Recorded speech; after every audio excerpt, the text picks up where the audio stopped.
Pero ang i-display po niya ay power. Although meron po tayo ng digital voltmeter na nag-display ng voltage, ng current, power factor, at saka power.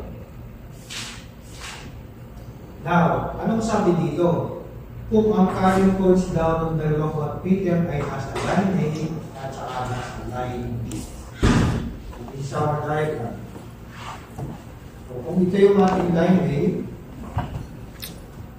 and then ito yung ating line B, ang sabi, nadagyan daw yung current coil. Paano natin ilalagay dyan yung coil? Now, remember, sa ating laboratory, ammeter should be connected in series. In that, ibig sabihin po nun, ang coil dapat ay nakaseries sa ating line. So, paano po natin isi-series? Chilis.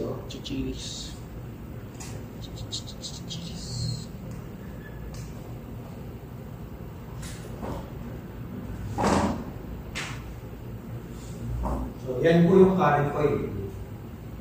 Dalawang current coil dahil dalawang wattmeter.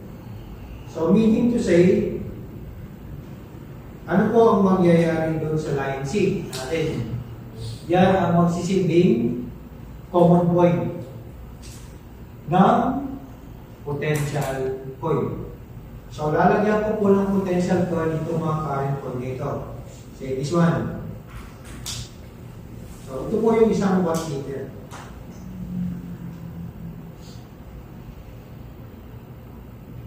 Sabihin natin yan ay WA. And then the other one, ay dito.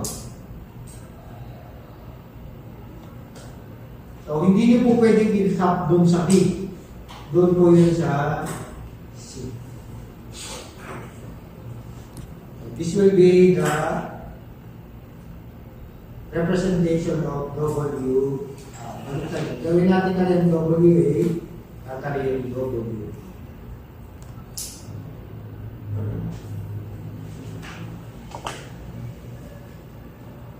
So that will be the circuit diagram. Remember, ang magiging common point po ay sila. Common point ng range ng potential coil. And tinan nito, ito po yung current coil. This is the current coil. Itong dalawang ito. Yan yung current coils. And then, these two, ito, is your potential coils. At tinan niyo po yung ating dalawang potential coil nakaparallel.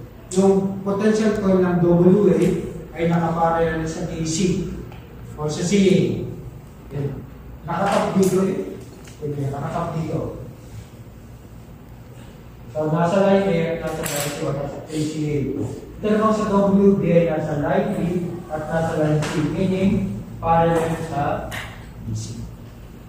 Anong ibig sabihin niya? Bigla ang voltmeter should be connected in parallel kung saan sa coupling or in a measure. Now, halimbawa ang sinabi, ang current coil ay nasa line A at saka C. Ibig sabihin, ang common point po ng ating potential coil ay magiging B. And what will be the corresponding diagram? So, ano yung potential coil? Sabihin natin A. So, this is our line B. This is your line C. Lalagyan ko ng potential coil itong current coil nito and potential coil value. Ito po ang magsisilbing isang wattmeter and another one.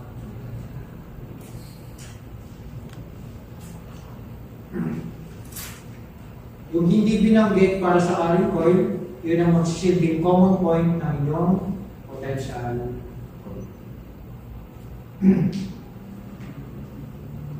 Now, may isa pa pong method. Ito yung tinatawag natin 2 wattmeter method. The other method is the 3 wattmeter method. Ang pinagkaibahan lamang ng 3 wattmeter sa 2 wattmeter ay tatlo. Pero yung connection, alas na. So, tatlong electro. Yung tatlong current coil tatlong potential coils. Now, primarily, saan po ginagamit ang 2 wattmeter method? Or delta. Either balance or unbalanced.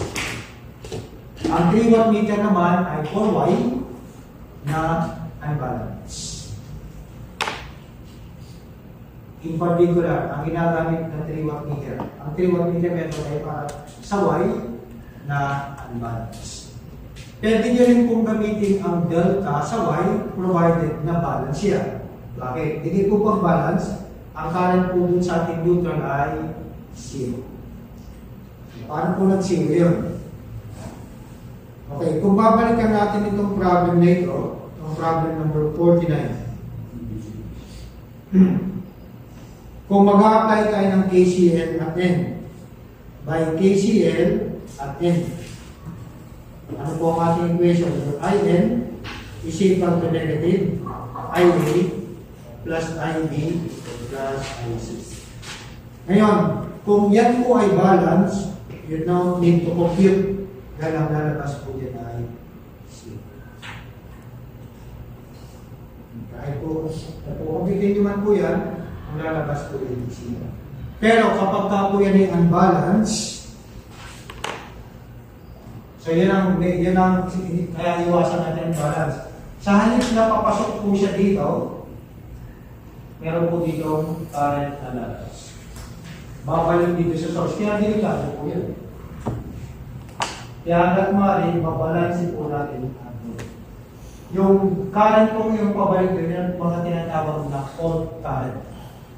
Kapag masyadong malaki, masisira po ang no. So, paano po ba binabalansi ang load?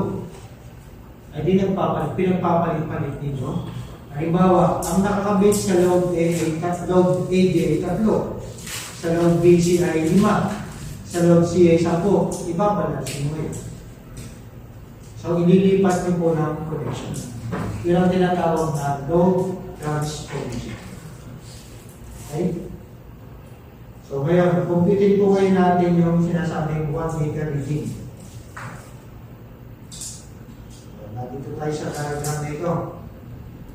Tanggalin ko muna ito. Tanggalin ko muna ito.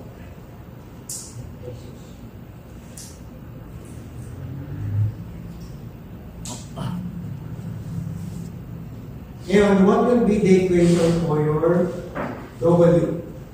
Ang magiging basehan po ng equation po natin ito, yung EI cosine theta. Bakit wala na naman yung square root of 3?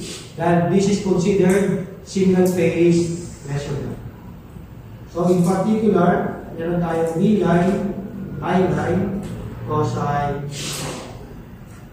Now, for WA, yun po ang WA ha. So, siyempre, ang current po natin dito ay IA or IAA. Ito naman ay IB. Saan po nakakonekta ang current, ang potential coil ng WA? So, sa diagram na yan, saan? Sinabi kong saan siya nakakonect ang base. Ito, ito yun. Nakabit dito, di ba? Take note that C is the common point. Therefore, A is more positive than C for WA. Yan o ang ibig sabihin nun. Sa representation, uunahin po natin ang mas mataas ang potential.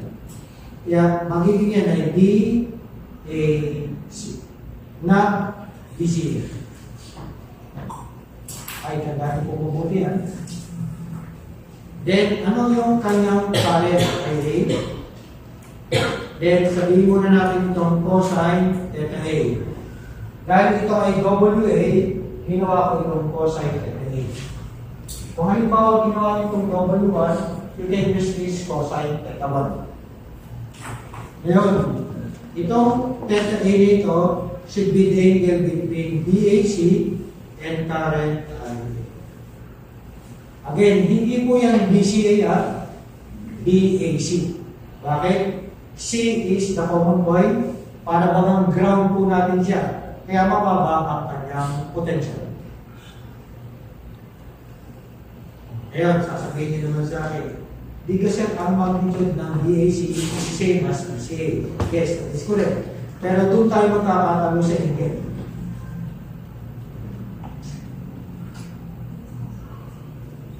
Dahil iba ang angle ng BAC sa BCA. Okay, this is equal to, ano po ang ating 230?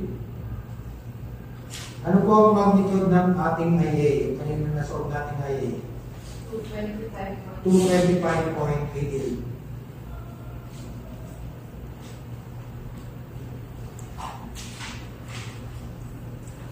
Again, then ilocate po natin ang theta A. Ang sabi ko, yan ang angle sa pagitan ng BAC. Where is your BAC? Kung ito po ang ating BCA, hindi yung nasa ka-opposite niya, exact opposite. That is your BAC. And then, ano po ang bar angle ng IA? Nung nakuha natin bar angle sa IA, negative 76.49. Anong quadrant po yan? Negative. 4. Ngayon, tanong ko muna sa inyo, what is this angle? From X hanggang BAC or from reference hanggang BAC? Negative. Si 30? What is that angle?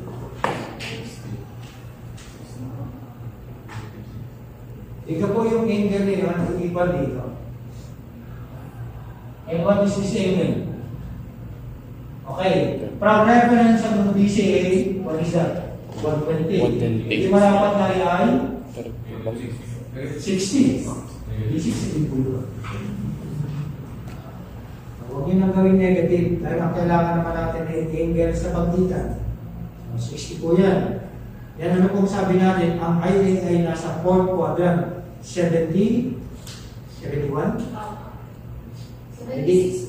Ilalampas po siya dito. This is your IA. Pamula yun sa reference po natin. 76.49. Alin po yung ating theta A? Itong angle dito, yung angle sa pagitan. This is our theta. So therefore, this is cosine. So this is cosine. 76.49 minus 60. And what is your W?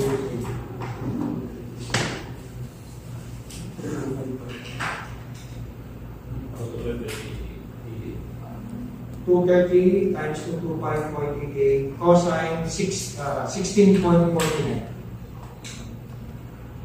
Yung pong angle ay wala sa quadrant cut. We will be getting the cosine of the angle sa pagitan ng BAC at saka na 850.50.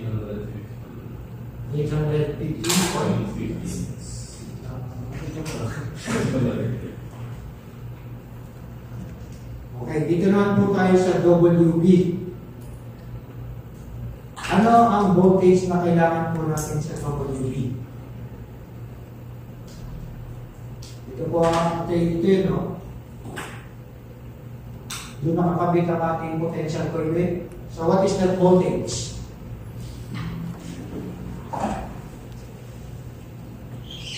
Saan po nakakabit na phase ang potential coil ng WB? Sa potential coil. No? Potential coil. Phase po yan. Saan ka po nakaparallel ang coil? Potential coil ng WB? Sa? O saan pong line nakakabit ang potential coil? Sa line B at saka sa line C, di ba? Kaya kailangan natin voltage ay B, B, C. Ngayon, saan nakaseries ang current coil? ng WB. Sa B, diba? Definitely, ang mamemesyon ng current coil niya ay current ay E. Cos ay theta B. Itong theta ito ay angle sa pagitan ng BBC at current ay dami na. So, 230 pa rin po ito. Ano ang magnitude ng ID?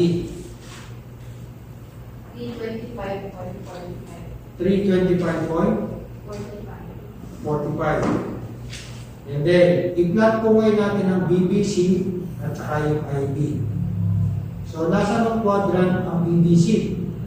Ang BBC po natin ay nasa third quadrant. Ngayon, ano naman ang variable ng ID? 167.45. So, therefore, anong quadrant po yun? Second.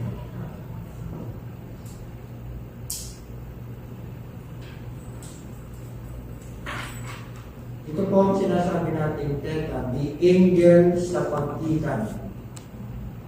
Paano po makukuha natin yan? E di, balikan po natin yung ating equation. The cosine. Pamula dito sa ating x hanggang BBC in a counterclockwise. What is the angle?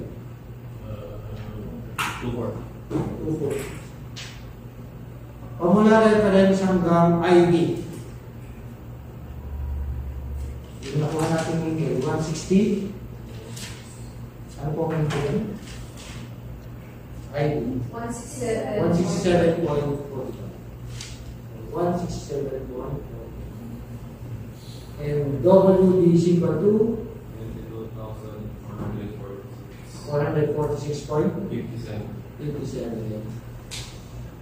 That's it.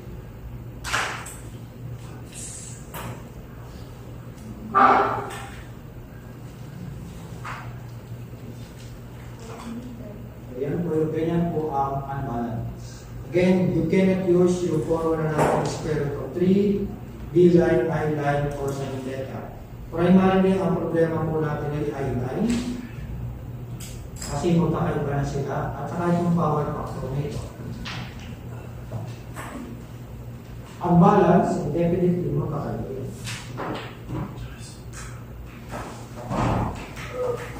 Nakapo ang along, clarification.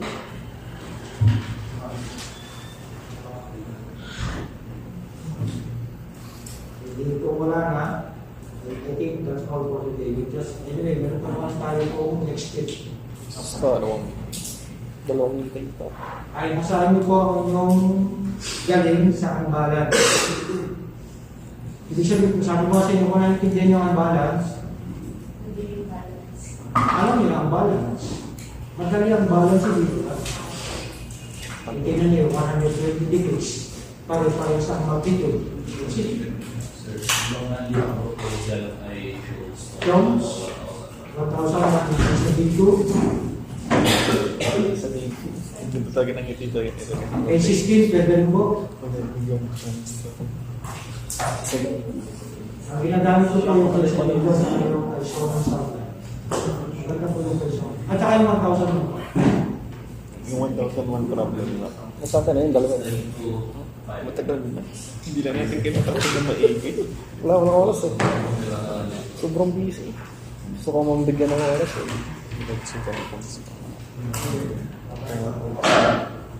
Wait. Thank you, sir. Thank you po, sir.